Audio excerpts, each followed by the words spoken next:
Sweet বান একটা খেলে পেট ভরে যাবে কিন্তু মন ভরবে না, এতটাই টেস্টি হয়। নমস্কার বন্ধুরা, মন্দিরাস ইন্ডিয়ান কিচেনে সকলকে স্বাগত। আমি মন্দিরা ফ্রম সিমলা। আজকে আমি আপনাদের সঙ্গে শেয়ার করব সুইট বান বা মিষ্টি পাউরুটি রেসিপি। খেতে হয় দারুণ টেস্টি। তো চলুন আমি এই সুইট বানগুলো কিভাবে বানালাম আপনাদের সঙ্গে শেয়ার করি। একটা বড় পাত্র নিয়ে নিয়েছি আর একটা ছোট বাটির মাপ করে 4 বাটি মতন ময়দা নিয়ে নিচ্ছি। আমি এখানে আমার হিসেব মতন নিয়েছি, আপনারা আপনাদের হিসেব মতন নিয়ে নেবেন। দিয়ে দিচ্ছি ওই একই বাটির মাপ করে হাফ বাটি মতন চিনি, দিয়ে দিচ্ছি সামান্য পরিমাণে নুন, আর দিয়ে দিচ্ছি 2 চামচ মতন ড্রাই ইস্ট। এই ইস্ট আপনারা কিন্তু যে কোনো মুদিখানার দোকানে পেয়ে যাবেন। দিয়ে দিচ্ছি 1 চামচ মতন ঘি।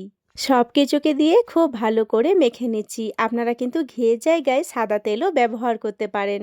সব কিছুকে খুব ভালো করে মিক্স করে নেওয়ার পরে এবার দিয়ে দিচ্ছি লিকুইড দুধ। লিকুইড দুধটা দিয়ে আমি এখানে ডোটাকে রেডি করে নেব। আপনারা কিন্তু দুধের জায়গায় জলও ব্যবহার করতে পারেন, তবে দুধটা দিলে স্বাদটা বেশি ভালো হবে। ডোটা আমার এখানে রেডি হয়ে গেছে। এবার একটা ঢাকনা দিয়ে আধ ঘন্টার জন্য সাইডে রেখে দিলাম। এদিকে একটা ছোট বাটির মধ্যে কিছুটা পরিমাণে সাদা তেল নিয়েছি আর 1 চামচ মতন ময়দা দিয়ে একটা স্মুথ ব্যাটার রেডি করে নিচ্ছি। এটা আমাদের পরে কাজে লাগবে। ডোটাকে আমি আধ ঘন্টার জন্য ঢাকনা দিয়ে রেখে দিয়েছিলাম আর ডোটা কিন্তু খুব সুন্দরভাবে ফুলে গেছে। এবার ডোটাকে আবারও একটু ভালো করে মেখে নেব। এই পর্যায়ে যদি মনে হয় ডোটা একটু নরম আছে, সামান্য পরিমাণে কিন্তু আপনারা ময়দা ব্যবহার করতে পারেন। ডোটাকে আমি খুব সুন্দরভাবে মেখে নিয়েছি। এবার এই ডোটা থেকে আমি লই কেটে নিচ্ছি। আমার এখানে 6টা মতন লই হয়েছে। এবার একটা চপিং বোর্ড নিয়ে নিয়েছি আর চপিং বোর্ডের ওপরে সামান্য পরিমাণে শুকনো ময়দা ছড়িয়ে দিলাম। এবার একটা লই নিয়েছি আর হাতের সাহায্যে এরকমভাবে রোল করতে করতে লম্বাটে করতে থাকবো, যতটা লম্বাটে করা সম্ভব। আমি এখানে যতটা পেরেছি গোল করে লম্বাটে করে নিয়েছি। এবার 2 হাতের সাহায্যে এরকমভাবে চাপ দিয়ে চ্যাপ্টা করে নিচ্ছি। এবার যে ময়দা সাদা তেলে ব্যাটারটা রেডি করে রেখেছিলাম সেটাকে নিয়ে নিয়েছি আর একটা চামচের সাহায্যে চারিদিকটাতে ভালোভাবে লাগিয়ে দিচ্ছি। তাহলে যখন মিষ্টি পাউরুটিগুলো পুরোপুরি রেডি হয়ে যাবে, প্রত্যেকটা লেয়ার কিন্তু খুব সুন্দরভাবে খুলবে। এবার এটাকে এরকমভাবে রাউন্ড করতে করতে পুরোটাকে রেডি করে নেব। একটু চিপে চিপে কাজটা করতে হবে, তাহলে কিন্তু খুলে যাওয়ার ভয় থাকবে না। আমার এখানে একটা সুইট বান রেডি হয়ে গেছে আর হাতের সাহায্যে একটু চাপ দিয়ে দিচ্ছি। আর দেখুন লেয়ারগুলো কিন্তু খুব সুন্দরভাবে বোঝা যাচ্ছে। আমার এখানে একটা সুইট বান রেডি হয়ে গেছে। ঠিক একই রকমভাবে আমি আরও একটা বানিয়ে আপনাদেরকে দেখাচ্ছি। এরকমভাবে মিষ্টি পাউরুটি বানিয়ে কিন্তু আপনারা গরম গরম চায়ের সঙ্গেও খেতে পারেন কিংবা শুধুই খেতে পারেন, এতটাই টেস্টি হয়। কিংবা কোথাও ট্রাভেল করছেন তখনও কিন্তু আপনারা এরকমভাবে মিষ্টি পাউরুটি বানিয়ে নিয়ে যেতে পারেন। এইরকমভাবে মিষ্টি পাউরুটি বানিয়ে নিয়ে গেলে পেটও ভরা থাকবে অনেকক্ষণ পর্যন্ত, আর খাওয়ার জন্য এর সঙ্গে কিছুই লাগবে না, আর খেতেও হয় ভীষণ টেস্টি। আমার এখানে সব সুইট বানগুলোই কিন্তু রেডি হয়ে গেছে। আমি আগে থেকে প্লেটের মধ্যে সামান্য পরিমাণে শুকনো ময়দা ছড়িয়ে রেখেছিলাম, যাতে সুইট বানগুলো প্লেটের মধ্যে লেগে না যায়।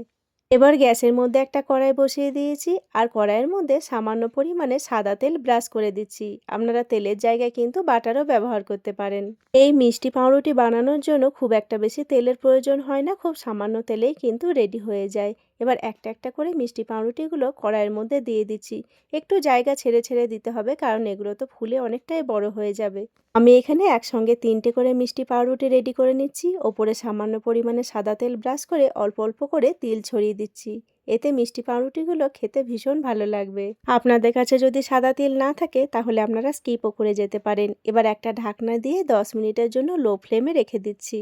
প্রায় 10 মিনিট মতন হয়ে গেছে আর দেখুন পাউরুটিগুলো কিন্তু খুব সুন্দরভাবে ফুলে গেছে। এবার ওপর থেকে আবারও কিছুটা পরিমাণে সাদা তেল ব্রাশ করে দিচ্ছি। পাউরুটিগুলোকে উল্টে দিয়ে ঢাকনা দিয়ে আবারও 5 মিনিট মতন রেখে দিয়েছিলাম। আমার এখানে পাউরুটিগুলো খুব সুন্দরভাবে রেডি হয়ে গেছে। এবার পাউরুটিগুলোকে একটা প্লেটের মধ্যে তুলে নিচ্ছি। ঠিক একই রকমভাবে আমি বাকি পাউরুটিগুলোও বানিয়ে নিচ্ছি। আমি সবসময় চেষ্টা করি আপনাদের সঙ্গে সহজ আর ইউনিক রেসিপি শেয়ার করার। তাই আমার এই ছোট্ট ছোট্ট রেসিপিগুলো যদি আপনাদের একটুও ভালো লেগে থাকে তাহলে লাইক, শেয়ার, সাবস্ক্রাইব করে পাশে থাকবেন। আপনাদের একটা লাইক আর সুন্দর একটা কমেন্ট আমাদের আগামী দিনে আরও সুন্দর সুন্দর ভিডিও বানানোর অনুপ্রেরণা দেয়। আর যেসব দাদা দিদিরা সুন্দর সুন্দর কমেন্ট করছেন তাদেরকে জানাই অসংখ্য ধন্যবাদ। আপনারা এইভাবেই আমার পাশে থাকবেন। আমার এখানে বাকি পাউরুটিগুলোও রেডি হয়ে গেছে। দেখেই দেখুন কতটা লোভনীয় হয়েছে, খেতেও কিন্তু ভীষণ মজার হয়। অবশ্যই এরকমভাবে একবার মিষ্টি পাউরুটি বাড়িতে বানিয়ে দেখবেন। বিকেলের চায়ের সঙ্গে খুব সুন্দর একটা টিফিন রেসিপি, কিংবা শুধু শুধুও কিন্তু আপনারা এই টিফিনগুলো খেতে পারেন। যেহেতু এটা মিষ্টি পাউরুটি, তাই শুধু খেতেও ভীষণ ভালো লাগে। হঠাৎ করেই যদি খিদে পায়, একটা এরকম মিষ্টি পাউরুটি খেয়ে যদি জল খেয়ে নেওয়া হয়, পেট কিন্তু পুরো ভরে যাবে। আমি এখান থেকে একটা পাউরুটি আপনাদেরকে ছিঁড়ে দেখাচ্ছি। এই পাউরুটির লেয়ারগুলো দেখুন কত সুন্দরভাবে খুলে যাচ্ছে। এই মিষ্টি পাউরুটিগুলো দেখতে যতটা সুন্দর হয়েছে, খেতে কিন্তু তার থেকে বেশি সুন্দর। অবশ্যই এরকমভাবে একবার মিষ্টি পাউরুটি বাড়িতে বানিয়ে দেখবেন। একবার বানিয়ে খেলে বারবার বানাতে ইচ্ছে করবে, এতটাই টেস্টি হয়। ভিডিওটাও তাহলে এখানেই শেষ করছি। আমার আজকের রেসিপি আপনাদের কেমন লাগলো অবশ্যই কমেন্ট করে জানাবেন। ভালো লাগলে লাইক, শেয়ার, সাবস্ক্রাইব করে দেবেন। আবারও আসবো নতুন কোনো একটা রেসিপি নিয়ে। ততক্ষণের জন্য সবাই ভালো থাকবেন, সুস্থ থাকবেন। এতক্ষণ পর্যন্ত আমার সঙ্গে থাকার জন্য সকলকে জানাই অসংখ্য ধন্যবাদ।